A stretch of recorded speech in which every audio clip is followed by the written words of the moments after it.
makikita natin dyan sa unahan, yan po yung unang gantry dito sa may CP-IN2 ng Phase 2 Malolos Clark Railway Project. So kita natin yung gantry, no? Sa may parte po yan ng Santo Tomas, kung saan din ay nandoon din yung lumang istasyon ng Santo Tomas, PNR Santo Tomas. At dito tayo sa bahaging ito ng mga palaisdaan.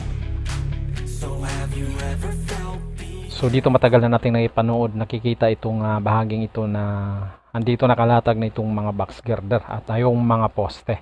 At wala na tayong makikita dito na mga construction gaano, no, dahil tapos na nga itong mga poste. Nag-aantay na lang ito kung kailan nila maiakyat o maiposition itong mga viaduct dito, dahil nakaposition na nga itong mga segment box girder dito, no. Kaya ang update na lang dito ay itong ginagawa nilang cantilever bridge, kung saan ito makita natin dito na tatawid dito sa may bahaging ilog na ito. Yan, no. So kung makita natin dito na medyo may kalaparan yung ilog dito, parang nasa ito, no, nasa kanto, parang crossing itong bahaging ito kung saan tatawid itong NECR project na ito. At makikita nga natin dito na ongoing yung pag nila sa poste. At itong isa nga sa may bahaging norte na poste o support ng tulay ay mayroon ng nakapatong na form traveler para sa mag-ongoing na ang casting nila sa cantilever bridge. At ito naman yung ng isang poste. Ayan.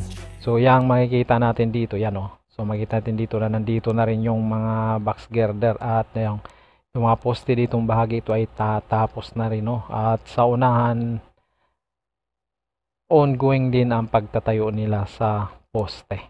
Yan, makita natin na mayroon pa silang mga forma or mga scaffolding sa bawat poste. So ito yung nakikita natin dati na mga mga pile cap. Ngayon may mga poste na. At hanggang dire-diretso na yan doon sa may bahagi ng ilog na yan. So dyan na po yung boundary ng Minalin at Santo Tomas. Yan.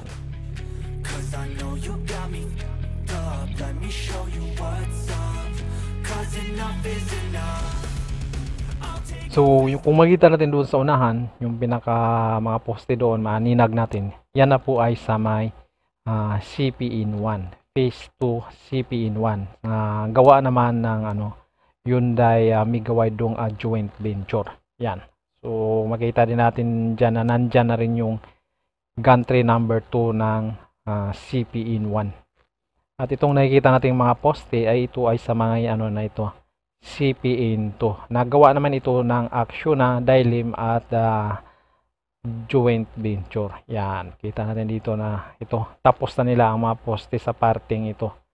So ditong bahaging ito ay walang problema dahil wala namang mga residente na nakatira dito, kaya walang obstruction sa construction nila dito. Nagkakaroon lang ito ng pagkaabala, pagkaantala pag mayroong malalakas na ulan dahil tumataas ang tubig dito. Yan, kita natin dito. At dito mapapansin natin na nandito na rin yung nakapurma na rin yung form traveler. Yan, oh. At mayroon ng kasama pang boom crane. So siguro malapit na ito nila iakyat dito sa south side na poste para dito sa cantilever bridge. Ayan, makikita natin dito. Yan yung form traveler. Yan. Para itatagpo naman niya dito sa kabila para magka-casting na sila para sa cantilever bridge na tatawid naman dito sa ilog na ito. Yan, oh. So makikita natin dito na ongoing yung construction nila. Yan, makita natin na nandyan yung mga nagtatrabaho sa taas nitong ginagawa nilang poste. Ayan, oh. So naglalagay na sila ng parang forma. Yan, oh. So naglagay na silang forma para buhusan na yan.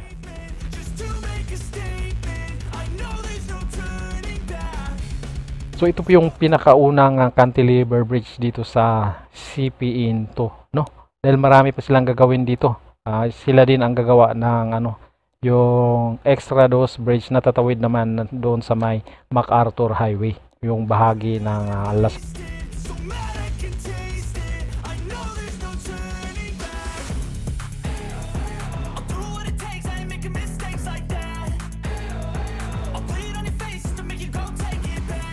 Yan, makikita natin dito yung isang excavator. Yan, oh. nililinis niya yung mga mga lumulutang na halaman. Yan o, tingnan natin yan o. So makikita natin dito yan o. So yan po yung ginagawa ng excavator para yan o, pinapalusot niya dito sa may culvert yan o. Pinapalusot niya yung mga naharangan na mga yan o, mga halaman yan o. Pinapalusot niya dito sa ilalim ng culvert. Yan. So, diba? So palagi nilang nililinis itong bahaging ito dahil syempre pag naharangan yan, bumabagal yung usad ng tubig at siguro baka mapupuno yung papasukin. So ito yung una nilang nailagay na dito poste, at nakalagay na nga yung form traveler dito sa taas yan So nabuhusan na rin nila dito So nagka-cast na sila dito ng yung isang nakapatong sa poste yan So umuusad na ito.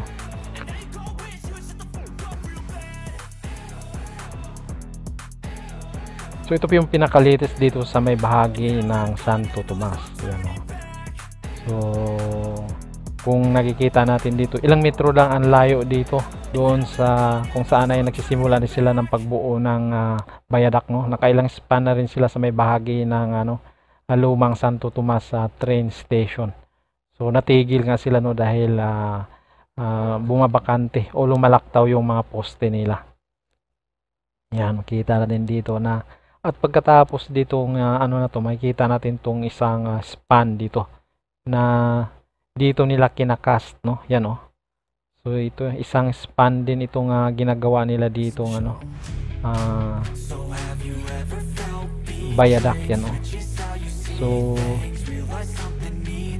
yan so ito yung nakikita natin dati, ngayon mayroon nang nakalagay na mga forma or anong tawag dyan yan para pagkatapos niyan lalagyan na nila yan ng mga rebars at saka nila bubuhusan ng concrete yan So mahaba yung ginagawa nila dito. So kung palagi kayong nanonood dito sa ating mga upload, makakuha kayo ng idea magmula dyan sa kung saan nagsisimula itong kabuuan ng phase 2, magmula sa may Malolos hanggang sa may Clark. Kasi halos sa buong alignment na yan ay naipalabas o nai-upload na natin, nakukunan na natin ng video, kaya makakuha kayo ng idea kung saan yung may mga construction sa parting ito, lalong lalo na dito sa may phase 2 or Malolos Clark Railway Project.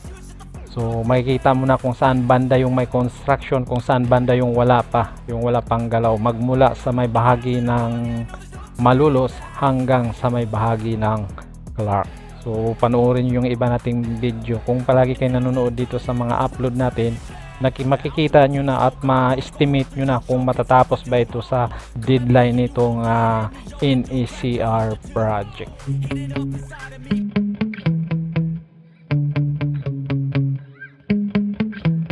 Yeah. Sometimes I get so mad, there's no controlling me. My thoughts get so bad, I'm like, I might grab a bat, I don't know. My wrath, my blood boils over like, oh God, here goes. I lost all feeling from my head to my toes. You said some shit that I can't let go, so just stay tuned for the